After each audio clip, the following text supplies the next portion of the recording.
मैं 6 घंटे की लगातार सेल्फ ड्राइव करके खुद कार चला के उत्तराखंड से आ रहा हूँ और आते ही आपके स्वागत ने, आपके जोश ने, आपकी मुस्कुराहट ने, आपकी तालियों ने मेरी सारी थकावट को 2 मिनट के अंदर दूर कर दिया।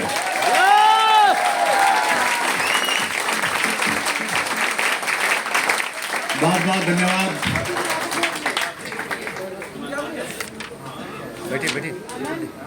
जिंदगी में हर व्यक्ति की इच्छा है कि वो कामयाब हो जाए, उसका नाम हो, उसको शोहरत मिले। आप में से कितने लोगों की इच्छा है ये? सभी की है। और जब आदमी कामयाब हो जाता है, उसको लोग जानने लग जाते हैं, इज्जत मान सम्मान होता है। ऐसे लेवल पे पहुंचने के बाद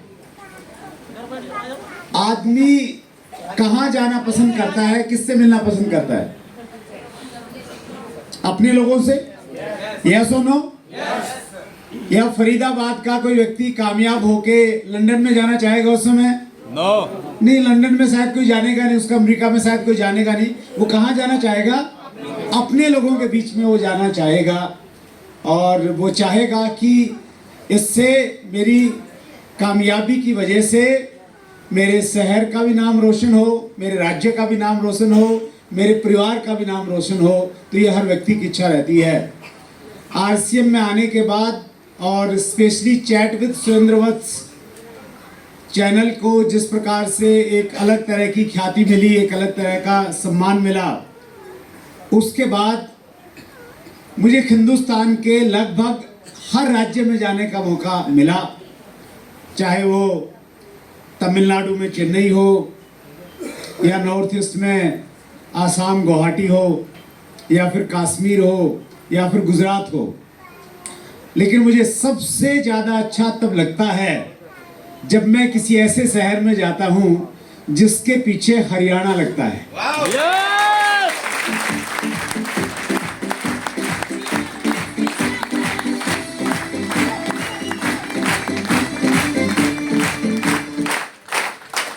और आज मैं हरियाणा में हूं क्योंकि मेरी रूट्स हरियाणा से हैं। बेसिकली जो लोग पहली बार मिल रहे हैं उनको मैं बताना चाहता हूँ, मेरा जन्म, मेरी प्रारंभिक शिक्षा सारी हरियाणा में ही जींद से हुई। कितने ऐसे साथी हैं हमारे बीच में जो अभी तक आरसीएम से जुड़े हुए नहीं हैं? एक बार हाथ खड़ा करेंगे जो आरसीएम से जुड़े हुए नहीं है, ज्वाइन नहीं किया अभी तक। एक बार हाथ खड़ा करें और एक बार अपनी जगह से आप खड़े हो जाइए ताकि हम अच्छे से आपका स्वागत कर सकें, क्योंकि आप हमारे मेहमान हैं। पहली बार आरसीएम परिवार में आए हैं। तो बहुत जोरदार तालियों के साथ आपका स्वागत करते हैं।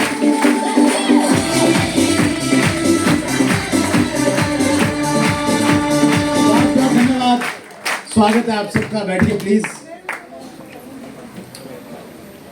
पहली बार जो लोग आते हैं उनमें से ज्यादातर लोग आते नहीं हैं, उनको लाया जाता है। एक बहुत पुरानी फिल्म है, हंसी मजाक की कॉमेडियन मूवी, बिल्कुल एकदम। उसमें मुख्य जो कलाकार हैं वो महमूद और असरानी हैं। जानते हैं आप दोनों को? तो कॉमेडी वाले हैं, तो कॉमेडी है पूरी मूवी में। और फिल्म की कहानी कुछ ऐसी है कि दोनों स्मगलिंग का काम करते हैं, जैसे पुरानी फिल्मों में आपने देखा होगा। और दोनों अपना सामान बेचते हैं, शहर से दूर कहीं पे रहते हैं, सुनसान जगह पे। और दोनों के लोग एक दूसरे लोगों को उनका सामान चुराते हैं। तो उस प्रकार में कॉमेडी रहती है उस सब में। तो एक बार क्या होता है, महमूद के लोग असरानी को पकड़ लेते हैं। और पकड़ते भी कैसे हैं, उसको पकड़ने के बाद में एक ने उसके यहाँ कनपटी पे बंदूक लगाई। 4-5 बंदूक वाले उसके चारों तरफ हैं। और ऐसी स्थिति में असरानी को पकड़ के वहां लेके आते हैं जहां पे महमूद अपने अड्डे पे बैठा हुआ है, एक सुनसान से एरिया में। और जब महमूद देखता है कि असरानी को पकड़ के लाया जा रहा है तो बड़ा खुश होता है, ठहाका लगाता है और ठहाका लगाते हुए कहता है, पधारिए पधारिए पधारिए।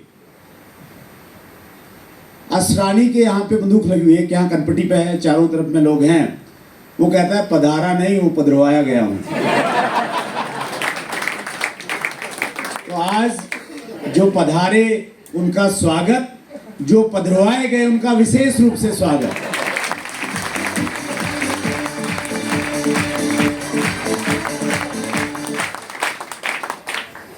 आपका यहाँ पे आना दो बातें बता रहा है, दो चीजों का संकेत दे रहा है। पहला संकेत ये है कि आप ओपन माइंडेड हैं। क्या है? ओपन माइंडेड, खुले दिमाग के। आपने बंद नहीं किया अभी इसको। बहुत सारे लोग हैं ना, 10वीं पास करते बंद कर लेते हैं कि मैं बहुत कुछ सीख गया हूं। आप ओपन माइंडेड हैं, खुले दिमाग से आप यहां आए हैं, देखना समझना चाहते हैं क्या है ये। बहुत सारे लोग ऐसे थे जो यहां आने से पहले ही पहुंच गए थे, समझ गए थे कि क्या होने वाला है। हेलो, इसलिए वो नहीं आए। तो पहला संकेत ये है आपके आने का कि आप ओपन माइंडेड हैं, चीजों को जानना समझना चाहते हैं। और आपके आने का दूसरा संकेत ये है कि ऊपर वाला आपकी जिंदगी में कुछ अच्छा करना चाहता है, इसलिए उसने आपको यहां पे भेज दिया है।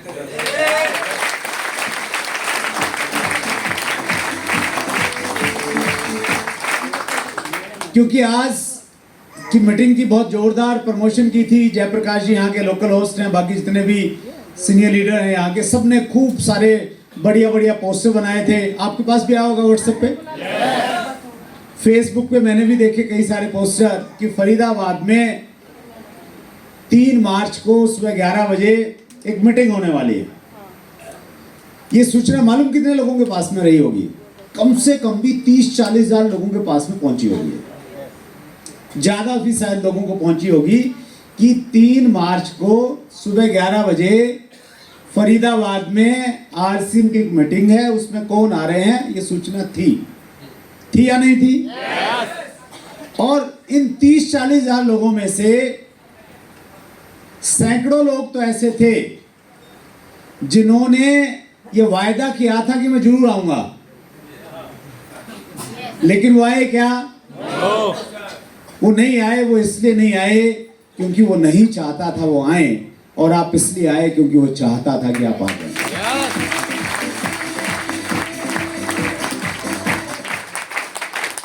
कितने लोग मानते हैं कि उसकी इच्छा के बिना कुछ नहीं होता?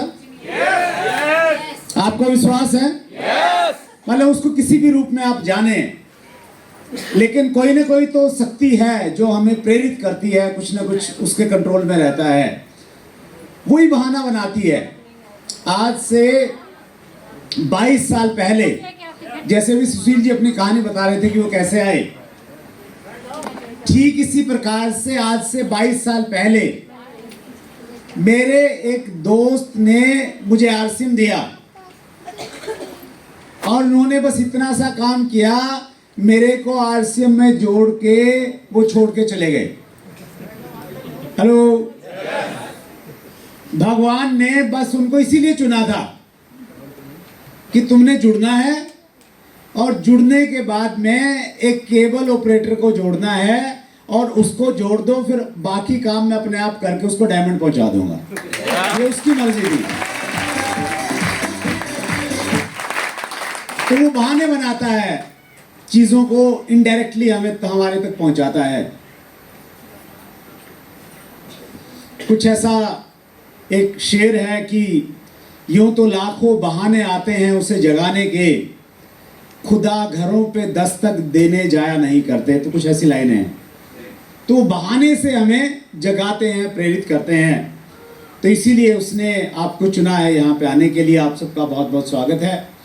और फरीदाबाद में बहुत दिनों के बाद आया हूँ, बहुत सारे साथी पहली बार हैं, तो थोड़ा सा मैं अपना परिचय देना चाहता हूँ ताकि आप मेरे से रिलेट करें। सुशील जी ने मेरी तारीफ बहुत ज़्यादा कर दी है। आप में से कुछ लोगों को ये संदेह न हो जाए कि मैं मंगल ग्रह से आया हूँ, तो मैं आपके उस संदेह को दूर करना चाहता हूँ कि बिल्कुल मैं आप जैसा ही हूँ। 2 ही हाथ हैं, पैर भी 2 ही हैं, बिल्कुल वैसा ही हूँ सब कुछ। आपके बीच से हूँ, हरियाणा से हूँ, जींद डिस्ट्रिक्ट में मेरा जन्म हुआ। मेरे पिताजी सरकारी स्कूल में अध्यापक थे, हिंदी पढ़ाते थे बच्चों को। मेरी माताजी गृहिणी थी। हम 2 भाई और 3 बहनें हैं परिवार में। जब हम स्कूल कॉलेज में पढ़ते थे, घर पे बहुत ज़्यादा पैसा नहीं था, लेकिन उसके बावजूद भी हमारे पेरेंट्स ने हम सबको बड़ी अच्छी शिक्षा दिलाई। मैंने 1996 में 1996 में दिल्ली यूनिवर्सिटी से मैंने पोस्ट ग्रेजुएशन किया, एमए किया संस्कृत में। उससे पहले मैंने राष्ट्रीय संस्कृत संस्थान से शिक्षा शास्त्री यानी बीएड किया था, बैचलर इन एजुकेशन।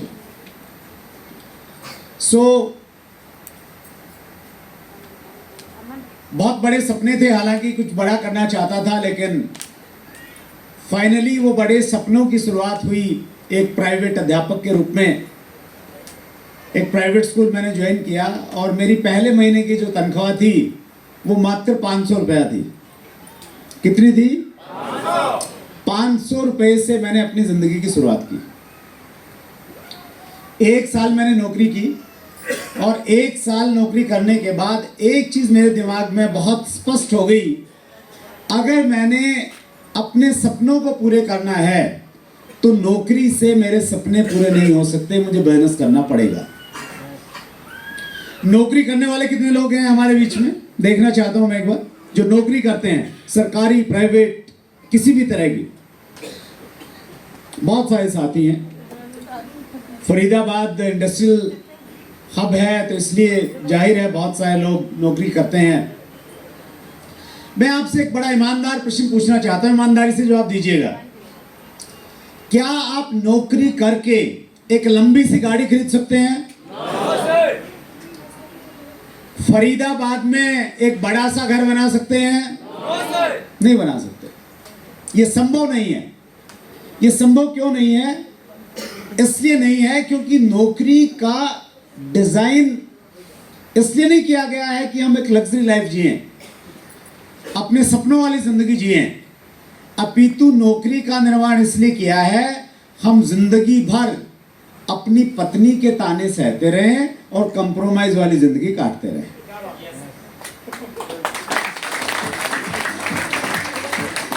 मैं माफी चाहता हूं कुछ साथियों को अगर बुरा लगा होगा, लेकिन सच्चाई तो यही है ना सर? कितने लोग सहमत हैं इस बात से? यही सच्चाई है। और विडंबना देखिए, हमारे देश में नौकरी से सपने पूरे नहीं होते। जिंदगी चलती है जैसे तैसे कंप्रोमाइज करके, लेकिन उसके बावजूद भी लोग क्या करते हैं? नौकरी करना चाहते हैं। हमारी पढ़ाई लिखाई का मुख्य मकसद ही ये है कि नौकरी मिले। 95% पढ़ाई लिखाई इसलिए करते हैं कि नौकरी मिल जाए। हेलो, उसका कारण है बहुत बड़ा, हम बातचीत करेंगे। सो मेरी भी समझ में आ गया कि नौकरी से सपने पूरे नहीं हो सकते। 1 साल के बाद में मैंने डिसाइड किया कि बिजनेस करूंगा। आप में से कितने लोग हैं जो जिंदगी में कुछ बड़ा करना चाहते हैं, बिजनेस करना चाहते हैं? आपके सामने वही समस्या होगी संभवतः जो आज से 25 साल पहले मेरे सामने थी। समस्या ये कि करूं क्या? करना तो चाहता हूं, दुनिया को दिखाना चाहता हूं कि मेरे अंदर भी कुछ है, ताकत दमखम है मेरे अंदर, लेकिन करूं क्या? कोई पुश्तैनी कारोबार नहीं था, कोई पिताजी की किराने की दुकान नहीं थी कि वहां पे जाके बैठ जाऊं, कोई फैक्ट्री नहीं थी कि वो चलाने लग जाऊं। करूं क्या? करना तो बहुत कुछ चाहता हूं। एक ही चीज समझ में आई कि पहले गांव छोड़ना पड़ेगा, शहर जाना पड़ेगा, वहां शायद कुछ रास्ते मिले। ये समझ में आया छोटा सा। हमारा गांव जींद शहर से 40 किलोमीटर दूर था। मैं गांव से शहर गया, मेरे मामा जी वहां रहते थे, तो जाते कहाँ हम शहरों में जहां कोई रिश्तेदार रहता होगा। यस और नो? तो मामा जी रहते थे, उनके पास चला गया। मैंने कहा मामा जी मैं तो यही कुछ करूँगा। तो वो ठेकेदार थे, कॉन्ट्रैक्टर, रोड बनाना, बिल्डिंग बनाना, ये सब उनका काम था। तो उन्होंने बोला ठीक है मेरे साथ लग जाओ। तो मैं उनके साथ लग गया और मेरे को उन्होंने काम दिया। ये बात है शायद 97-98 की। तो उस दौरान हरियाणा में बाढ़ आई थी, एक बार बहुत भयंकर वाली बारिश हुई थी और बाढ़ आई थी। तो हरियाणा गवर्नमेंट ने क्या किया, जो गांव थे उन गांव के चारों तरफ मिट्टी के बांध बनाए, जैसे रिंग रोड बनाते हैं ना हम शहरों में, तो मिट्टी के बांध बनाए ताकि बारिश हो, पानी ज़्यादा है तो गांव में पानी न घुसे। तो एक गांव में मिट्टी डल रही थी, उसका कॉन्ट्रैक्टर मामा जी थे। तो उन्होंने मेरी ड्यूटी लगाई कि भाई तुम सुबह जाओगे और जाके वहाँ पे ये गिनोगे कि कितनी मिट्टी की ट्रॉली डली, किस ट्रैक्टर ने कितनी ट्रॉलियाँ डाली, और शाम को मुझे हिसाब दोगे। तो ये मेरा काम था। तो मैं दिन में पूरा हिसाब किताब करता और शाम को जब मैं जाता तो मैंने ये ऑब्जर्व किया कि जितने भी ठेकेदार थे वो सारे शाम को एक जगह इकट्ठा हो जाते थे, फिक्स था उनका। और इकट्ठा होकर क्या करते हैं ठेकेदार, फरीदाबाद में तो मालूम नहीं मुझे क्या करते हैं, और अभी शायद बदल गया होगा जमाना, लेकिन 25 साल पहले ठेकेदार सारे इकट्ठा होकर शाम को पार्टी करते थे, मस्त वाली एकदम। आज भी होता है। तो वो आज भी होता है, यस सर। परंपरा निभा रहे हैं लोग अभी भी। अच्छी परंपरा नहीं निभाते, बुरी चलती रहती है अक्सर। तो और मैं चूंकि संस्कृत से पढ़ा लिखा था तो थोड़ा इन चीज़ों से दूर था। और मेरे मामा जी कहते थे कि देखो बेटा, अगर ठेकेदार बनना है ना तो ये काम करना पड़ेगा। बोले इसके बिना ठेकेदारी नहीं चलेगी। तो एक चीज़ तो मेरे दिमाग में क्लियर हो गई कि मैं अच्छा ठेकेदार तो नहीं बन पाऊंगा कभी। तो वो ऑप्शन मेरा खत्म हो गया। फिर मुझे लगा मैं क्या करूं। तो वो जहां बैठते थे, उनका बैठने का जो ठैया था वो केबल का एक दफ्तर था। तो मैंने मामा जी को बोला, मैंने कहा मामा जी केबल वाला काम कर लूंगा मैं। तो बोले नहीं नहीं, केबल वाला तेरे से कैसे होगा, तू तो इतना शर्मीला संकोची है, तो तेरे को कौन पैसे देगा। और मेरी हालत ऐसी थी उस समय कि अगर घर में कोई मेहमान आ जाए तो मैं घर से बाहर नहीं निकलता था कि नमस्ते करनी पड़ेगी। मतलब नमस्ते करने में भी ऐसा लगता था कि यार पता नहीं कितना बड़ा काम है, इतनी शर्म आती थी। तो मामा जी ने बोला तू नमस्ते कर नहीं सकता तो केबल का काम क्या करेगा, तेरे को कोई पैसे नहीं देगा। मैंने कहा नहीं नहीं मामा जी, जिद करता ना जैसे बच्चा, तो मैंने ऐसे जिद करके उनको बोला कि नहीं नहीं मैं तो यही करूँगा। तो मैंने केबल टीवी का काम as a cable operator start किया। 1996-97 के आसपास का टाइम था वो। उस समय एक डिसेंटीना आता था, एक छतरी आती थी, 4 फीट बाई 4 फीट का उसका साइज रहता था। और उस समय एक यंत्र आता था जिसको बोलते थे VCR। कितने लोगों ने देखा VCR? क्या बात है, पुराने जमाने के जेलर हैं बहुत सारे। तो नई पीढ़ी को नहीं मालूम होगा VCR क्या था। आप तो मिनट में मोबाइल ऑन करते हो और फिल्म देख लेते हो, गाने सुन लेते हो। तो हमारे यहाँ पे VCR आता था। और ऐसा भी कुछ लोगों को याद होगा, गांव में 5-5, 10-10 रुपए इकट्ठा करके शहर से VCR किराए पे लेके आते थे और लाके फिर पूरी रात 3-4 फिल्म देखते थे, पूरी रात जगते थे कि पूरा निचोड़ देंगे जितने पैसे दिए हैं। कई बार तो रिपीट भी कर लेते थे अगर टाइम लग जाता था। तो गाने जरूर सुनते थे। तो वो वाले दौर से हम लोग निकले हैं। तो VCR